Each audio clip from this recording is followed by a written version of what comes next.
Bismillahirrahmanirrahim. Assalamualaikum warahmatullahi wabarakatuh. Pak Ustadz, kami ingin bertanya, dalam kondisi masyarakat kita sekarang ini banyak sekali orang-orang yang mengalami gangguan jiwa, gangguan mental, alias orang jogang kalau bahasa Lomboknya ya. Bagaimana pandangan Islam dalam menyikapi orang yang mengalami gangguan jiwa? Dan apakah benar stigma masyarakat bahwa kurangnya iman seseorang itu menyebabkan merasakan gangguan jiwa atau gangguan mental? Mohon penjelasan Pak Ustadz. Assalamualaikum warahmatullahi wabarakatuh. Waalaikumsalam warahmatullahi wabarakatuh. Nah, ini juga masih nyambung dengan pertanyaan pertama ya, tentang jiwa atau mental atau hal-hal yang menyangkut mental seseorang atau pikiran seseorang. Kalau tadi pertanyaannya bagaimana dalam Islam menyikapi orang gila, memang orang gila dalam Islam ghairu mukallaf. Ghairu mukallaf artinya tidak terbebani oleh hukum halal haram, pahala dan dosa.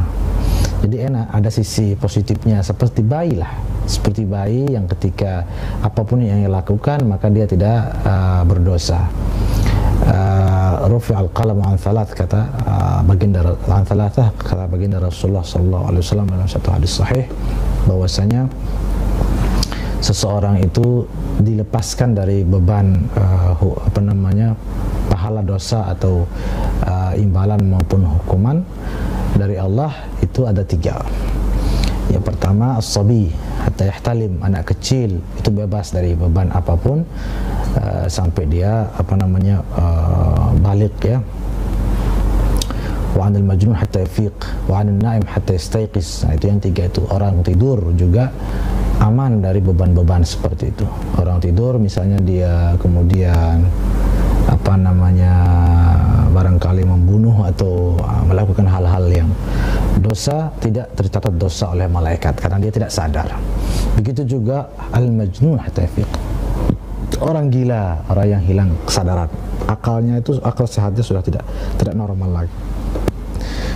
Kenapa dilepaskan bebannya? Karena dia hilang kesadaran dirinya, dia tidak bisa lagi mengendalikan perbuatan dan ucapannya.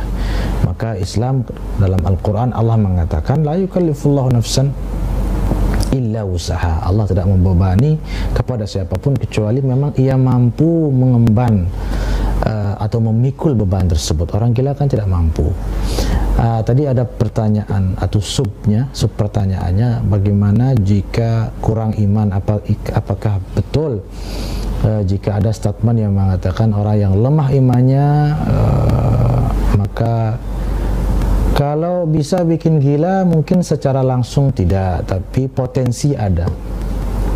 Kenapa? Karena orang yang lemah imannya, walayazubillah, potensi untuk melakukan maksiat, potensi untuk melanggar ajaran syariat Allah dan seterusnya itu ada. Lebih-lebih dalam hal yang qada dan qadar, ketika dia ditakdirkan oleh Allah hidupnya susah misalnya, sengsara, ditimpa berbagai problematika kehidupan, imannya lemah. Karena imannya lemah maka dia tidak mampu. Aranja iman, rukun iman kan antara lain iman pada qada dan qadar, dan kalau lemah iman berarti kan dia iman kepada takdir Allah pun juga ikut lemah. Kalau sudah lemah pada iman pada takdir Allah, kepada qada dan qadar Allah, berarti takdir yang mungkin pahit bagi dia, berat dia menghadapinya. Kalau sudah berat menghadapinya, bisa saja dia menjadi gila. Jadi kalau secara langsung mungkin tidak, tapi potensi ada ke arah sana.